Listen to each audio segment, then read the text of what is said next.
இன்றைக்கி நம்ம பார்க்க போகிற ஸ்டோரி சென்னை ஈசிஆரில் நைட்டு ஆட்டோ ஓட்டுற ஒரு அண்ணனுக்கு நடந்த ஒரு உண்மையான ஹாரர் த்ரில்லர் ஸ்டோரி தான் நம்ம இன்றைக்கி ஃபுல்லாக பார்க்க போகிறோம். So sit back, relax and enjoy. நம்ம சேனலுக்கு யாராவது புதுசாக வந்திருக்கீங்க அப்படின்னா கீழே சப்ஸ்கிரைப் பட்டன் நமக்கு சப்ஸ்கிரைப் பண்ணிக்கோங்க. நான் ரொம்ப வருஷமாக சென்னையில் ஆட்டோ ஓட்டிக்கிட்டு இருக்கேன். காலையில் ஆட்டோ ஓட்டுறத விட என்னை கேட்டால் நைட் ஆட்டோ ஓட்டினா எனக்கு பெஸ்ட்டுன்னு தோணுச்சு. ஏன்னா பொதுவாக டிராஃபிக் கம்மியாக இருக்கும், அமௌண்ட்டு நம்ம அதிகமாக வாங்கலாம் ஒரு சவாரிக்கு அப்படின்னு சொல்லிட்டு.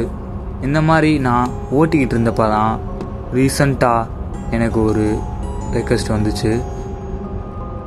ஒரு இடத்துல இருந்து அந்த இடத்துக்கு போய் நானும் பிக்கப் பண்ணலாம் நின்றுக்கிட்டு இருக்கேன். அப்போ ஒரே ஒரு லேடி, அது கரெக்டாக டைம் எப்போ அப்படின்னு பார்த்தீங்கன்னா 1:20 இருக்கும் நைட்டு. அப்போ ஒரு லேடி இருந்தாங்க. நானும் அவங்கள்ட்ட எதுவுமே கேட்டுக்கல, எங்கே போகணும் அப்படின்னு மட்டும் சொன்னேன். அவங்க ஒரு பீச் சொன்னாங்க. அது என்ன பீச்னு உங்கள் எல்லாத்துக்கும் தெரியும். அங்கே சரின்னு சொல்லிட்டு நானும் ஏற்றின இடத்துலேருந்து கூப்பிட்டு போய் அவங்களையும் அந்த இடத்துல இறக்கி விட்டேன். இறக்கி விட்டு காசை வாங்கிட்டு நானும் அந்த இடத்த விட்டு கிளம்பிட்டேன். அதே மாதிரி ஒரு 2 நாள் கழித்து ஒரு ரெக்வெஸ்ட் வருது அதே இடத்துல இருந்து. அது எங்கே அப்படின்னா ஈசிஆர் கிட்ட ஒரு இடம். அதே மாதிரி நானே போய் அவங்கள பிக்கப் பண்ணுறேன். பிக்கப் பண்ணால் அவங்க பார்க்க ஒரு ஆக்வேர்டாக இருந்தாங்க. எதுவுமே பேசாமல் கீழே குனிஞ்ச மாதிரி அவங்க கையில் ஏதோ வச்சு அதை பார்த்துக்கிட்டே இருந்தாங்க. நானும் எதுவுமே கேட்டுக்கல, நீங்கள் எங்கே போகிறீங்க எதுக்கு போகிறீங்க அப்படின்னு சொல்லிட்டு. அதே மாதிரி அன்றைக்கி நடந்த மாதிரியே மறுபடியும் போய் இறக்கி விட்றேன். நான் எப்போயுமே என் கையில் ஒரு வாட்சி போட்டிருப்பேன். அந்த வாட்சி அதுக்கு அடுத்த நாள் காணா போயிடுச்சு. அதுக்கப்புறம் நானும் அதை கேஷுவலாக விட்டுட்டேன். சரி, வாட்சி நம்ம என்கிட்ட போட்டோம் போல் அப்படின்னு சொல்லிட்டு. பட் ஆனால் அதுக்கு அடுத்து ஒரு 2 நாள் கழித்து ஒரு ரெக்வெஸ்ட் வருது.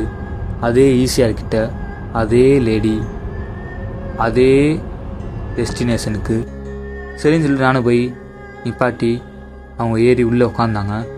உட்காந்ததுக்கப்புறம் நான் பார்த்தேன், அவங்க கையில் ஒன்று நான் நோட்டீஸ் பண்ணது என்னென்னா, என்னுடைய காணா போன வாட்சி அவங்க கையில் மாட்டியிருந்தாங்க. அதை பார்த்தோன்னே நம்ம கேட்போமா வேணாமான்னு எனக்கு ஒரு டவுட்டு.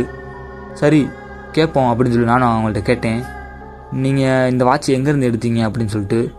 அதுக்கு அவங்க எந்த பதிலுமே சொல்லாமல் கீழே குனிஞ்சு ஆட்டோ பின்னாடி உட்காந்துருந்தாங்க.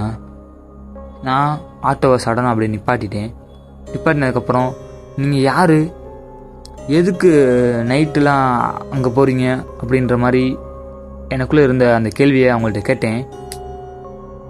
எதுக்கு நீங்கள் போகிறீங்க, ஏன் வாட்சி நீங்கள் எப்படி எடுத்தீங்க அப்படின்னு. அவங்க எதுவுமே பதிலே சொல்லலை. ஆட்டோவை விட்டு அங்கே இறங்கி அப்படியே நின்றுக்கிட்டு இருந்தாங்க. அதை பார்த்தப்ப எனக்கு என்னமோ வேறு சந்தேகம் வர ஆரம்பிச்சிருச்சு. யார் இவங்க, எதுக்கு இப்படி போகிறாங்க, ஏதோ தப்பாக படுது அப்படின்னு சொல்லிட்டு நானும் யோசிச்சுக்கிட்டே இருந்தேன். அவங்கள்ட்ட கேட்டுக்கிட்டே இருந்தேன். பட் ஆனால் அவங்க எந்த பதிலுமே சொல்லலை. நான் பேசிக்கிட்டே இருக்கையில் அவங்க திரும்பி நடக்க ஆரம்பித்தாங்க. நடந்து போனவங்க ஒரு 10 to 15 மீட்டர்ஸ் தான் நடந்திருப்பாங்க. நான் போய் செக் பண்ணி பார்க்குறேன், ஆளே காணா. எங்கே போனாங்க, என்ன ஆனாங்கன்னு இன்னொரே எனக்கு மிஸ்ட்ரியாக தான் இருக்குது. அதுக்கு அடுத்து 2 நாள் எனக்கு பயங்கரமான காய்ச்சல். இதெல்லாம் நான் சொன்னால் என்னை யாருமே நம்ப மாட்டேன்ட்டாங்க, இன்க்ளூடிங் மை ஒய்ஃப். நான் சொன்னப்போ யாருமே நம்பலை. பட் ஆனால் இது உண்மையிலே நடந்த ஒரு சம்பவம். அவங்க யார் என்னன்னு சுத்தமாக தெரியல. இந்த ஸ்டோரியை பற்றி நீங்கள் என்ன நினைக்கிறீங்க அப்படின்னு கமெண்ட் பாக்ஸில் சொல்லுங்கள். இது மாதிரி உங்கள் லைஃப்லேயும் ஏதாவது அமானுஷமாக, ஹாரராக, த்ரில்லராக நடந்துருந்துச்சு அப்படின்னா கீழே கமெண்ட் பாக்ஸில் சொல்லுங்கள். அப்படி இல்லையா, என்னோடய இன்ஸ்டாகிராம் ஐடியை ஒரு ஃபாலோவை தட்டி விட்டு என்னுடைய இன்ஸ்டாகிராமில் சொல்லுங்கள். அடுத்து வர்ற வீடியோவில் உங்களோட ஸ்டோரியை சொல்கிறேன்.